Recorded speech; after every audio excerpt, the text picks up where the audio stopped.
Ahora quiero darle la bienvenida, porque vamos a seguir hablando sobre este tema, a Jorge Zúñiga, quien también es abogado penalista y se encuentra con nosotros enlazado virtualmente. Y también quiero darle la bienvenida a Sebastián Ortiz, nuestro colega de la sección política que se encuentra aquí con nosotros. Sebastián, ¿cómo Hola, estás? Mario, ¿qué tal? ¿Cómo estás? Buenos días. Buenos días, doctor Zúñiga. Buenos días también. ¿Qué tal, María Rosa? ¿Cómo estamos? Buenos días. Muy bien, muy bien. Y quiero continuar esta conversación que teníamos con el doctor Carrión. Doctor Zúñiga, con una pregunta para usted, y es que hay un punto importante en la defensa de Fuerza Popular que sí han admitido en este tema, y es que efectivamente han habido aportes, como lo decíamos hace un momento, y que se ha realizado esta modalidad de pitufeo porque no han sido adecuadamente registrados según lo solicita así lo manda la ley electoral que está vigente. ¿Cómo puede impactar esto en el caso que se está desarrollando? Hemos hablado también con el doctor Carrión de que se trata de un caso sobre todo de lavado de activos que tiene otros 4 delitos, pero sobre todo el tema de lavado de activos. Esto que se haya confirmado esta modalidad de pitufeo fortalece la posición de la Fiscalía, por ejemplo. En realidad, no es que fortalezca la posición de la Fiscalía, como lo conversábamos en el programa, en una entrevista anterior, hay que seguir muy de cerca lo que viene ocurriendo en el caso Ollantumala, porque en el caso Ollantumala es un esquema muy parecido al que se postula en el caso Keiko Fujimori, muy parecido al esquema en el caso Susana Villarán. Por lo siguiente, cuando postulamos lavado de activos, partimos de la premisa de que existe un dinero de procedencia ilícita y ese dinero de procedencia ilícita se incorpora.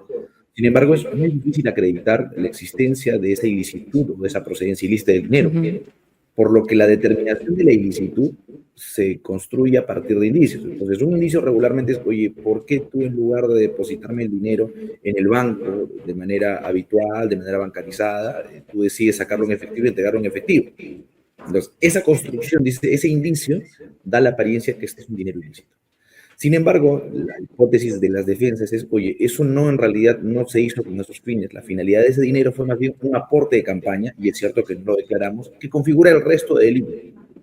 Falsa declaración en procedimiento administrativo, falsedad material, etc.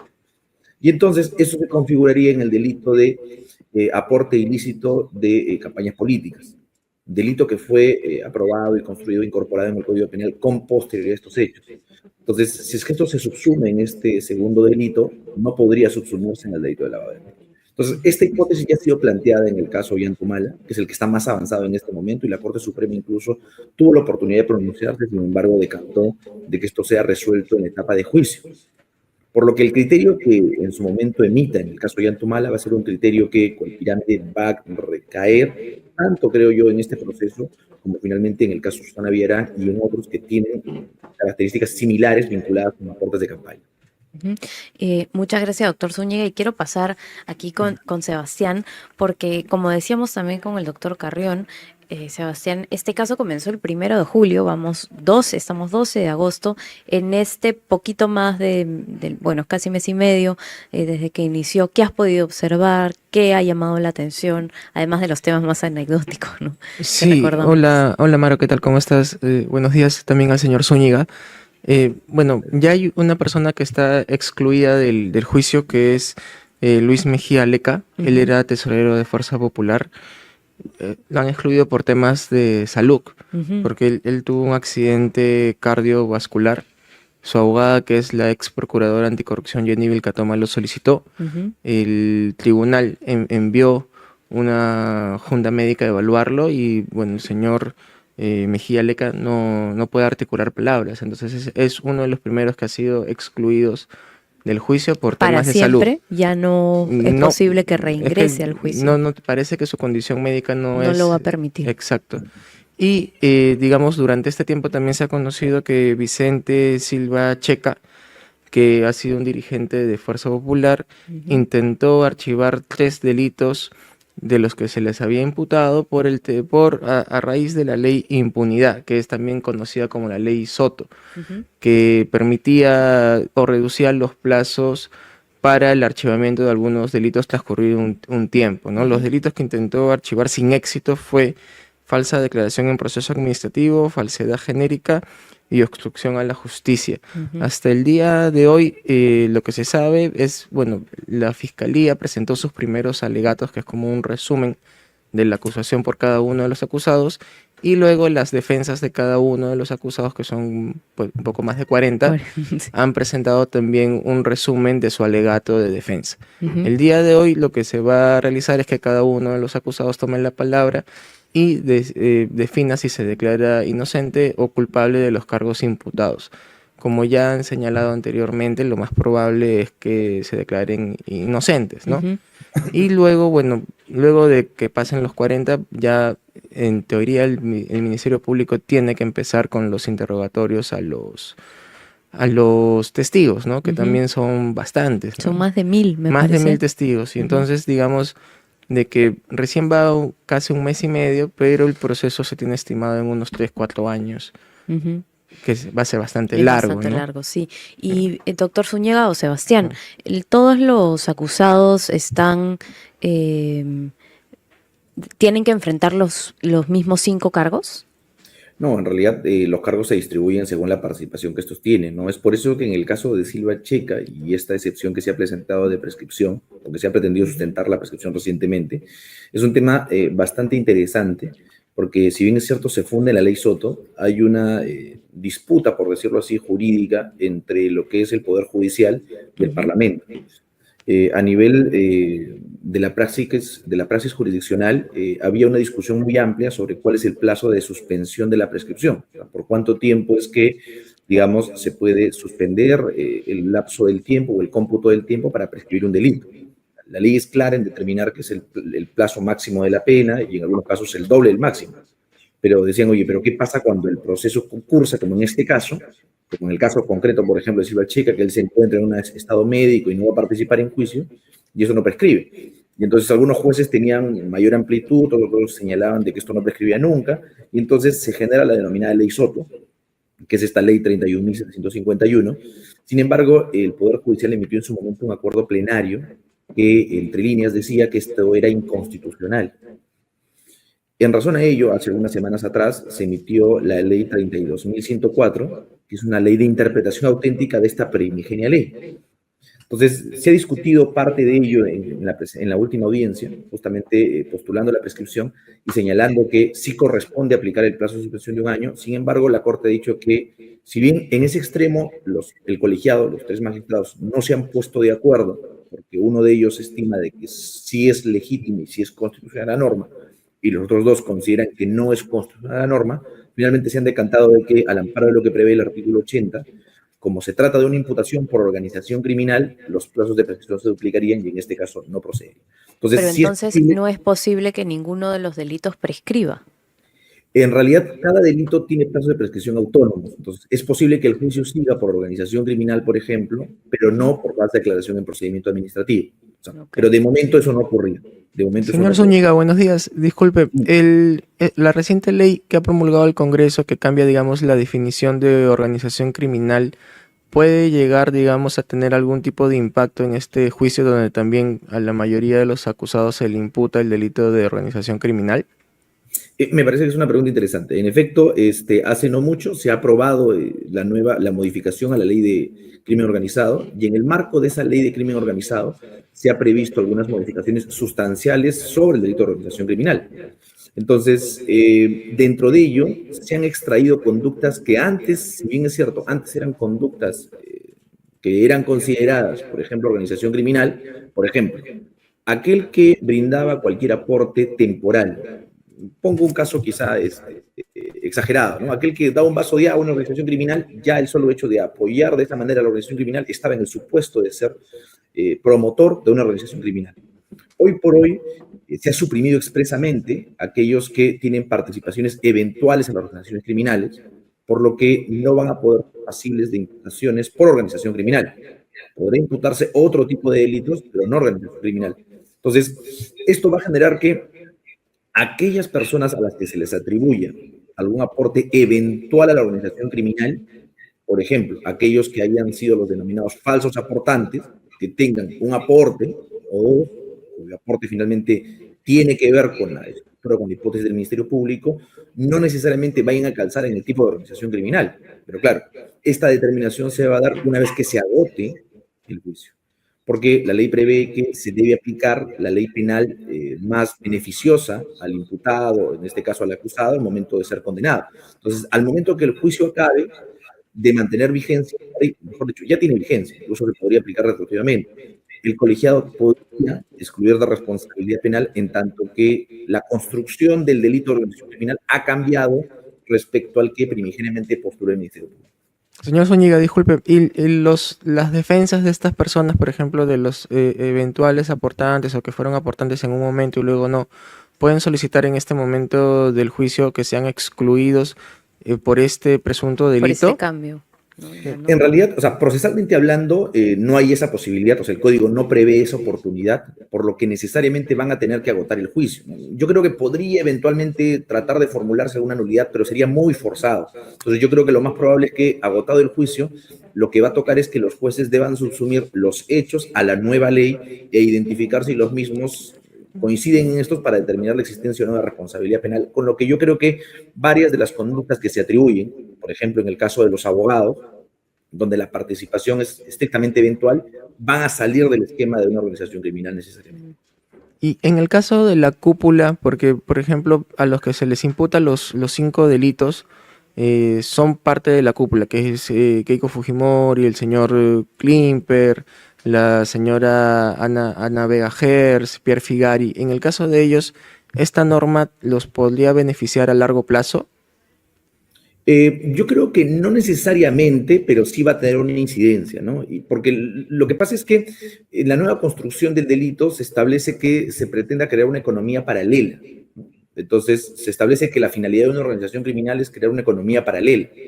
Y lo hace pensando en casos, por ejemplo, de tráfico ilícito de drogas, trata de personas, tala de madera, ¿no? Pero no está pensado en supuestos como el que tenemos en concreto, ¿no? Donde aparentemente el objetivo es finalmente lavar dinero. Entonces, sí podría tener una incidencia directa al momento de engarzar la conducta, como usted bien indica, de la cúpula, ¿no? En tanto que la finalidad de la organización criminal, bajo la hipótesis fiscal, es lavar dinero.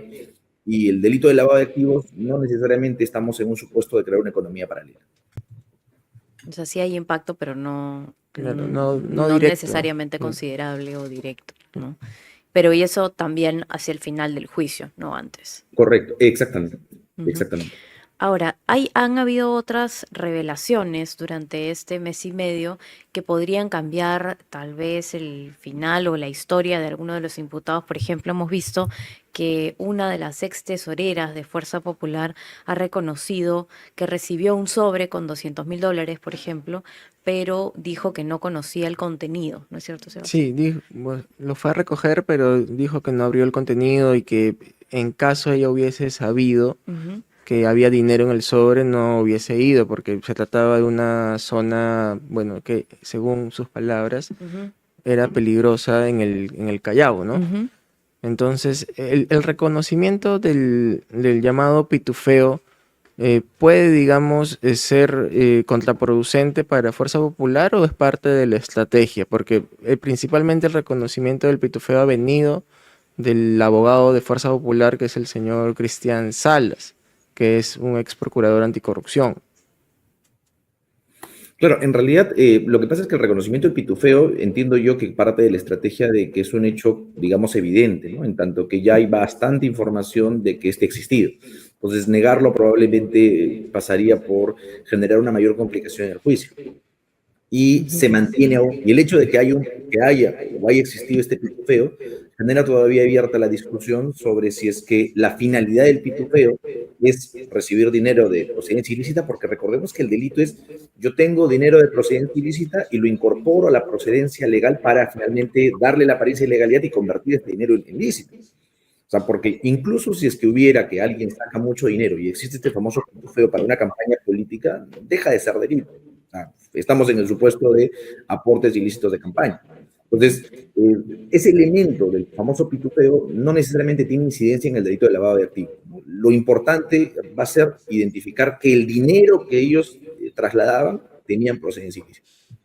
Doctor Zúñiga, y también hay un pedido por parte de Fuerza Popular de archivar el caso ante el Tribunal Constitucional. ¿Hay algún avance? ¿Se conoce sobre respecto a se conoce cuándo el TC se va a pronunciar sobre esto y qué pasaría si el TC le da la razón a Fuerza Popular? Por ejemplo, ¿terminaría de manera definitiva el juicio? En realidad, el Tribunal Constitucional tiene un plazo de 30 días que por carga procesal no suele cumplir. O sea, Ujú. no es posible determinar cuándo va a emitir pronunciamiento. Sin embargo, lo que yo creo que sí es previsible es la decisión a tomar. O sea, la decisión a tomar, definitivamente creo yo, no va a tener una incidencia en determinar la inocencia o la culpabilidad de la señora Fujimori. O sea, el Tribunal Constitucional en reiteradas jurisprudencias hace muchísimos años, el resultado no es la absolución o la condena porque eso estima que es competencia de las jurisdicciones ordinarias. Sin embargo, lo que sí puede hacer es decantarse por una nulidad. Ujú. Esto significaría finalmente retrotraerse a la etapa intermedia y reiniciar un nuevo debate respecto a los hechos que son objeto de acusación, ¿no? Recordemos que previa a la instalación del juicio, todo el debate ha versado sobre los vicios que, a criterio de las defensas, existen en la acusación y que finalmente, como se ha decantado luego en los alegatos de apertura, parece palmario. Entonces, lo que el Tribunal Constitucional probablemente resuelva es declarar fundada esta pretensión y finalmente anular el auto de enjuiciamiento y ordenar que se reinicie probablemente con otros jueces, no sé si con otros fiscales, pero por lo menos sí con otros jueces, la etapa intermedia y volver a reconstruir esta etapa intermedia, sanando los vicios que se estima se habrían dado en esta etapa. Ok, quiero ahí hacer una precisión porque no es Fuerza Popular la institución o el partido que ha presentado esto, sino entiendo la misma señora Fujimori.